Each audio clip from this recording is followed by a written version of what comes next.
I'm Jim Frost, and I'm here with my sister Janet and my Aunt Grace Hogeboom.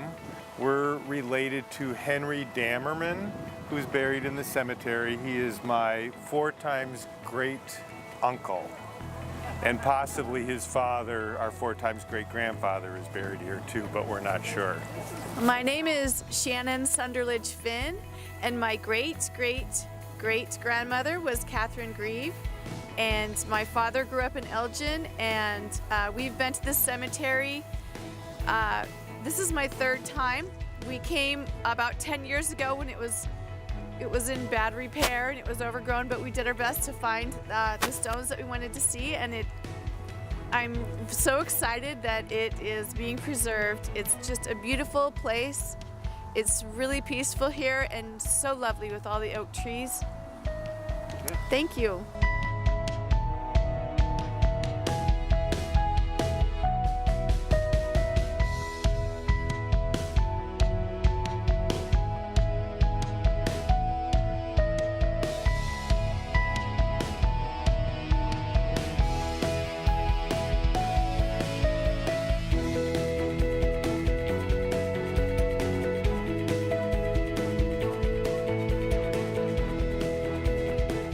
Well, Marilyn knows the history of this more than anyone else, but the cemetery was started by the Greve family in the 1840s, I believe, and they sold it to the county at the end of the 19th century, and the county, as they did in so many of the then rural areas, kind of forgot about it, and it wasn't maintained. It was neglected, vandalized, and really want to thank Marilyn and Bruce Lind.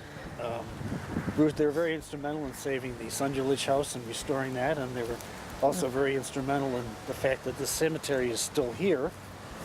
Bruce had got the builder to maintain the cemetery, and the village eventually took ownership of it, and we're very proud to retain the history of our great community and our great Schaumburg Township area.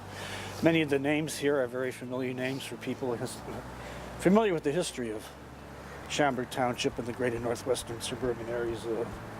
The Vulcananes, Sunderledges, Greaves, Ottmans, Myers, and etc. Exactly, etc. So we really want to thank you, Marilyn. You and Bruce are really instrumental in helping the village remember its history. You were a stalwart standing in front of bulldozers that might want to come, and we appreciate that. Just about. Okay, thank you, Mayor McLeod. You're very welcome. Okay, I'm going to tell you that about in the 1970s, my husband and I found out about this cemetery because the builder wanted to eliminate everything and make this all just the land that you see that's now done up by the housing. And so we came looking here at the cemetery. We walked up the road here from off the road, a nice gentle hill. Didn't seem like it was today, okay? And here was the cemetery. It was a mess. The stones were down. If they weren't down, they were broken, except for the very large stones. And we thought, oh my goodness. And then we realized, Sunderledge, okay, and the name was on the house, Sunderledge. And so that was the idea that this was a cemetery that sort of goes along with the house and the history of the area. So, 1838, Illinois State was recognized, and the Greve, Meyer, Ottman, and Sunderledge families came to the Wildcats Grove along Higgins Road. They bought the land in the 1840s.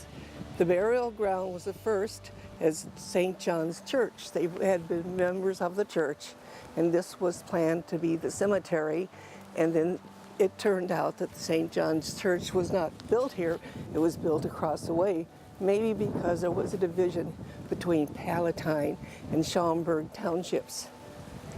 Okay, it was donated, the land was donated by the Greve family. In 1846, the first child that was buried here was the Sunderledge boy. And I have something else to tell you. I have had several people a couple of times tell me about funny things. Sunderledge, supposedly, Father Sunderledge, was buried on the property of his own land. And then they dug him up and put him in over here, thank goodness. And then we had another situation. I remember talking to somebody about Ben Meyer, who was also a farmer over here. He died in the wintertime. It was so cold and so windy and so snowy that they had to take his body and stand it in the barn until they could get him into the cemetery to bury him. But that's how it was in the old days.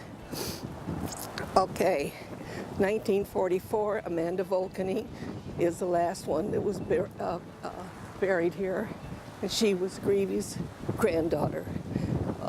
Gerhard Greve then finally sells to Cook County for $1 in 1944. 1957, Cook County appoints 3 commissioners to come and look at cemeteries. By that time, my husband and I had been up here a couple of times, and we found 2 people, 2 former farmers. Not one a former farmer, he was still farming. Wilkening and Meyer from Palatine came in with their own lawnmowers and cleaned it up as best they could, maybe twice a month, and that was it. The county built a fence, and the fence was sort of broken down anyways. 1970s, Hoffman and Broad builds and asks for demolition of the cemetery. In 1988, Bruce asked for preservation, and Cook County deeds it to the Hoffman Estates Park District and to the Hoffman Estates Village. The Park District is the property over there. In 1997, the plaque was damaged that we'd put up, and now this is it. This is the final plaque. By the way, all Germans are in the cemetery except for Sager, which is over here, and Lind, which is my husband. So we appreciate everybody coming out. It's important that we remember our history, and hopefully this plaque will not be vandalized like the previous one. I know the police do keep a special eye in this area. Yeah, there was a hole in the middle of the other plaque, so we don't know if somebody shot it with a gun or rammed something through it. But there's been problems with cemetery vandalism all the time, you know, and I can't see what is the joy in coming into somebody's cemetery and knocking down the stones or defacing them. That doesn't make sense. I like cemeteries. I like the one in Elgin. I like the big ones in Chicago because that's where I was raised. By Rose Hill Cemetery, that's a beautiful cemetery. If you've ever been there, Chicago is very historic and it's beautiful. Thank you, Marilyn. Okay. Good job.